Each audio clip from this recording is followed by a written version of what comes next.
Hi, in this video I'm going to be carrying out a Ford Kuga brake pad replacement, and this is a Mk2 Kuga made between 2013 and 2019. I'm not going to show you how to get the wheel off and jack it up. I've got another video for that I'll link to in the description and at the end of this video as well.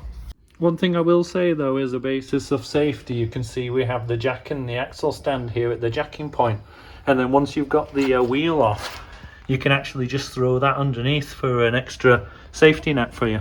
Yeah, so the first step is to pop this spring clip off, and you can just do that by levering at the back and then using a second screwdriver underneath.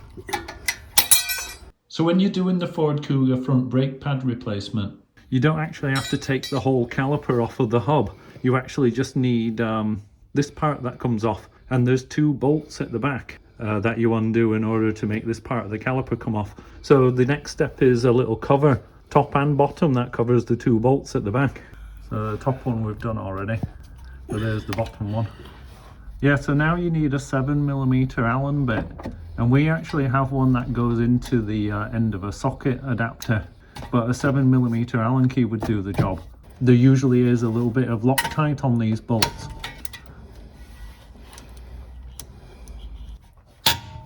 So at this point we're just going to loosen off the cap on the brake fluid reservoir and then put a rag underneath, because now we're going to push back the piston on the caliper, and that will force some fluid back into the reservoir.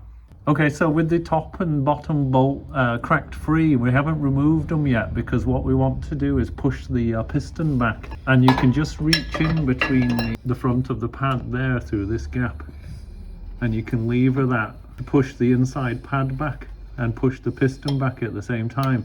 And this is much easier done while the caliper is still on the car. Yeah, so now that we've got the piston pushed back, we can go ahead and remove these bolts the rest of the way. So we've already done the bottom one, so this is just the top one. And you just have to hold on to the caliper now at this point, because nothing's holding it on and you don't want it to drop because it might break the brake line. It just lifts off. You turn it over, set it on top. But now that the caliper's up on top like that, you can just lever out the pads. Yeah, so these are our new pads. And as you can see, we've just put a bit of copper grease on the back of each of the pads. And this is just because it'll help prevent any squeaking.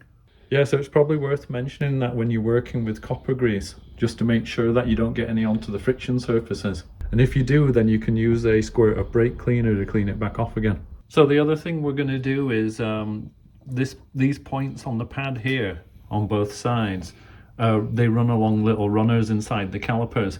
So we're just putting a little bit of copper grease on those just to make them slide along more easily. So these are the two brake caliper bolts that we just took out. And obviously this is a threaded end, and there'll be just a little bit of Loctite on that thread. We're going to remove it with a wire brush so that we can put some new Loctite on.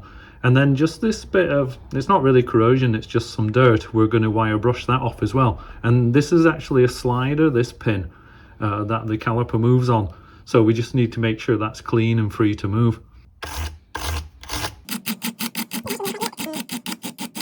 Yeah, so we're just putting the new pads in now, and you're better off starting with the one that clips into the piston, because you need a little bit more room to get in with this pad. And then once you've got that in place, then you can put the outer one into place. So with the pads in place, we're going to put the caliper back on, and because we pushed the piston back earlier, then it should just slide over really easily.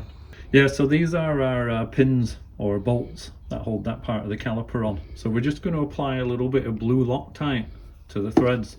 Yeah, so now we can go ahead and put those bolts back in. So we're just starting with the top one, and sometimes you have to adjust the position of the caliper just a little bit to make the holes line up.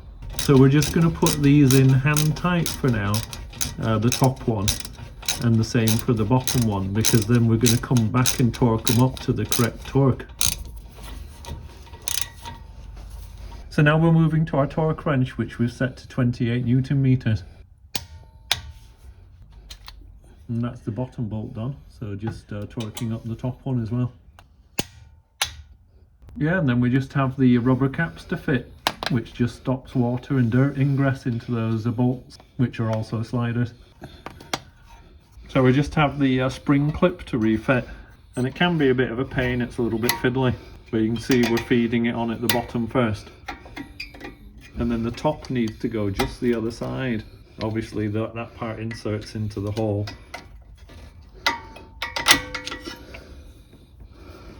And then in these part here, you just need to make sure that you've snugged that in. And so just inside here you can see that there's a ridge that it locks in behind. Same in the other one. So the wheel nuts are now being torqued to 135 Newton meters. Yeah, so now we're just going to jump in the car to pump the brake, and that'll bring the pistons back out on the caliper. So literally just stepping on the brake 2 or 3 times. And now we're just going to check how much brake fluid is in there. So remove the cap and have a look. Just check that the level's not too high or too low, but it's looking pretty good. So just going to put the cap back on and snug it up. And that is an indicator you've got warm brakes when your fluid level starts to drop. Okay, so that's Ford Kuga 2015 front brake pads change completed. I hope that's helped some of you out there. So it's goodbye from us. Hopefully see you in the next video.